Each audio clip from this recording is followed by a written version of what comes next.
kesehatan. Hari ini kita bahas tentang metode promosi kesehatan itu sendiri. Jadi kalau misalnya minggu lalu kita udah belajar apa itu promosi kesehatan, dia itu kan merupakan suatu kegiatan kita menyampaikan pesan kepada masyarakat, bisa kelompok, bisa individu, bisa sasaran primer, tersier, sekunder.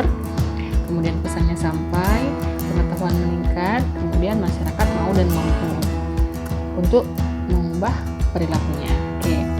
Sebelum itu kita harus tahu juga bagaimana sih metode apa yang tepat ketika kita ingin memberikan pesan atau program sehingga masyarakat itu mau mengubah perilakunya. Jadi dilihat di sini, jadi inputnya itu kita melakukan ada pesan, ada program yang harus kita sampaikan pada masyarakat. Kemudian outputnya itu kita menginginkan ada perubahan perilaku pada masyarakat. Jadi di situ ada proses, di mana prosesnya itu dipengaruhi oleh beberapa faktor. Jadi faktornya di situ ada faktor metode yang kita gunakan, faktor materi dan isi pesan, kemudian pendidikan atau petugas yang dilakukannya atau alat-alat bantu, kemudian media yang digunakan, sehingga hasil yang kita harapkan itu maksimal ya. Jadi metode itu sendiri adalah, kalau misalnya secara harfiah dia itu kan metode, artinya melalui atau melewati atau cara atau jalan ya, dimana metode itu sendiri adalah cara teratur atau cara sistematis atau cara yang harus dilalui untuk mencapai tujuan tertentu, sehingga apa yang kita canangkan, program atau pesan yang ingin kita sampaikan itu diterima oleh masyarakat, dan bukan hanya diterima, masyarakat pun mau mengubah perilakunya tersebut. Oke, kita mulai di ini, metode promosi kesehatan itu jenis-jenisnya ada digolongkan berdasarkan 3. Ada teknik komunikasi, ada sasaran yang dicapai, kemudian ada indera penerima dari sasaran promosi kesehatan itu sendiri.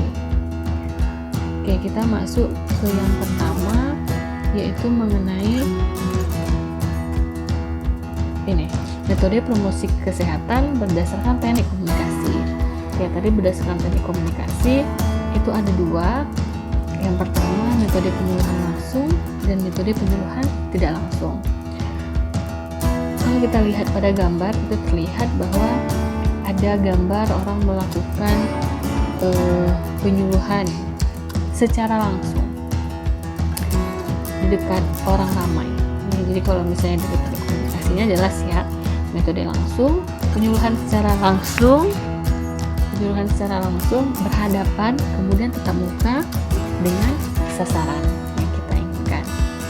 Metode yang kita gunakan apa? Di sini ada bisa kunjungan rumah kalau misalnya sasaran kita primer. Sasaran primer itu maksudnya langsung ke individunya ya. Ingat ya pertemuan kemarin.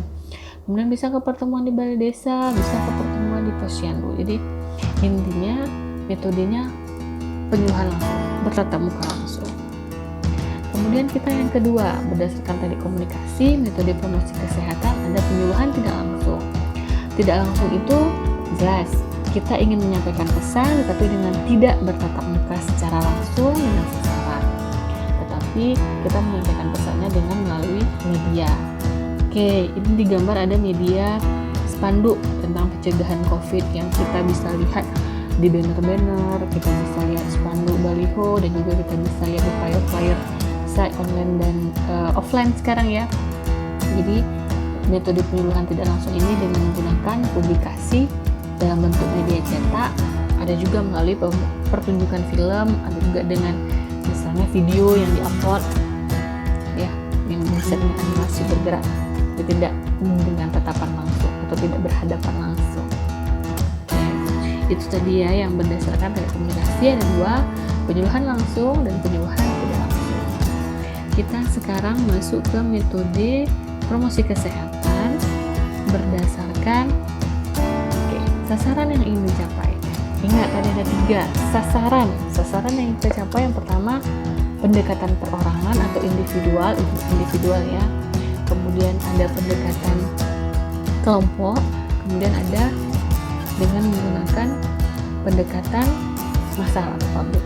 Kita ke yang pertama, pendekatan perorangan atau individual, yaitu ini, kita melakukan promosi kesehatan, pendidikan kesehatan yang digunakan untuk membantu perilaku baru, membina seseorang yang telah mulai tertarik kepada suatu perubahan inovasi. Kalau bisa digambar itu kita lihat misalnya seorang ibu hamil yang tertarik imunisasi tetanus toksoid misalnya, ataupun contohnya misalnya ada wanita usia subur yang ingin menjarangkan anak sehingga bisa meningkatkan asah-asih asuh kepada anaknya. Jadi bisa langsung memberikan kita seorang promosi kesehatan langsung memberikan ke si ibunya. Ya, jadi intinya pendekatan perorangan itu penyuluhan berhubungan secara langsung bisa tidak langsung dengan sasaran secara perorangan. Metodenya bisa dengan interview, wawancara, bimbingan, penyuluhan kesehatan, bisa langsung ke rumah ataupun melalui telepon. Oke. Yang kedua, metode promosi kesehatan berdasarkan jumlah sasaran, yaitu kelompok. Jadi kalau misalnya kelompok, yang perlu kita ingat itu adalah besarnya kelompok sasaran serta tingkat pendidikan formal dari sasaran tersebut. Jadi kita lihat nih, kita kelompoknya yang mana nih? Yang besar dari 15 orang atau yang kecil sama dengan 15 orang. Jadi kalau misalnya kelompoknya besar dari 15 orang, kita menggunakan metodenya ceramah, diskusi ya. Kayak misalnya ada berkumpul, kemudian di lapangan, dimana kalau misalnya kita ceramah itu tuh metode ini baik untuk sasaran yang berpendidikan tinggi maupun rendah, jadi semuanya bisa masuk ya kalangan. Seminar untuk kelompok yang besar dari 15 orang itu hanya cocok untuk sasaran kelompok yang berpendidikan menengah ke atas, karena kalau seminar itu kan suatu penyajian dari seseorang yang ahli atau beberapa orang yang ahli tentang suatu topik yang dianggap penting atau sedang hangat atau isu yang ada di masyarakat. Itu kita gunakan seminar. Tapi kalau misalnya pendidikannya tinggi, sedang, rendah, itu kita bisa pakai yang ceramah. Dan kalau seminar itu biasanya lebih baik kita untuk yang menengah, pendidikannya yang sedang sampai yang tinggi ya. Kemudian kalau misalnya kita kelompoknya itu kelompok kecil, kalau kelompok kecil kita kan lebih baik kita menggunakan metodenya diskusi kelompok atau misalnya brainstorming atau curah pendapat. Jadi kita diskusi, kita mintakan pendapat satu-satu, kemudian kita simpulkan, kemudian baru kita isi.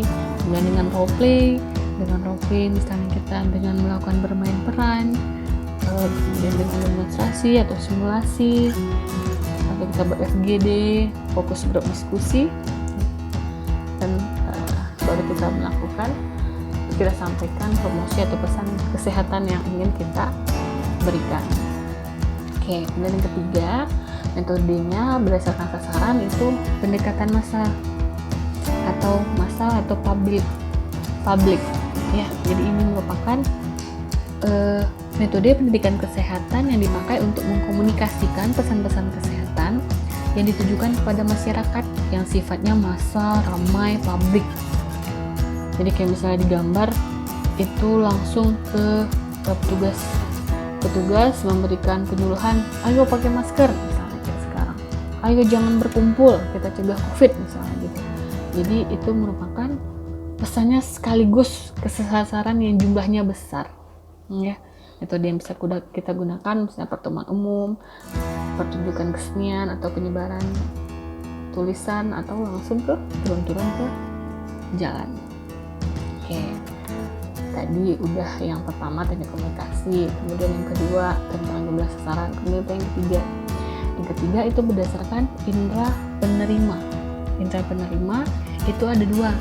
Yang pertama tadi ini metode melihat atau memperhatikan, kemudian ada metode mendengar, dan yang ketiga tadi metode komunikasi. Kalau melihat, coba kita lihat gambar, itu ada spanduk edukasi masyarakat tentang agar tidak tertular virus corona. Ini yang harus kita lakukan. Jadi berdasarkan metodenya dia dilihat dan diperhatikan. Jadi maksudnya dalam hal ini pesan yang diterima sasaran melalui indera penglihatan, ya, seperti ini spanduk, poster, pemasangan koran, pemutaran film. Kalau indera pendengaran atau indera penerima itu kita memberikannya melalui pendengaran penerima. Ya, ini contohnya misalnya penyuluhan melalui radio, pidato, ceramah yang tanpa ada diskusi yang hanya didengar. Ya, jadi kan misalnya yang audio tidak ya. Kalau yang tadi kan visual terlihat, nah ini audio kita mendengar. Ya, kemudian yang ketiga itu kombinasi semua indera bisa terlibat atau lebih dari 2 indera bisa terlibat. Jadi itu bisa pertama dilihat, didengar, dicium, diraba atau dicoba. Kayak contoh di sini ada metode kombinasi anak-anak mencuci tangan. Oke. Sekian dari Ibu. Assalamualaikum.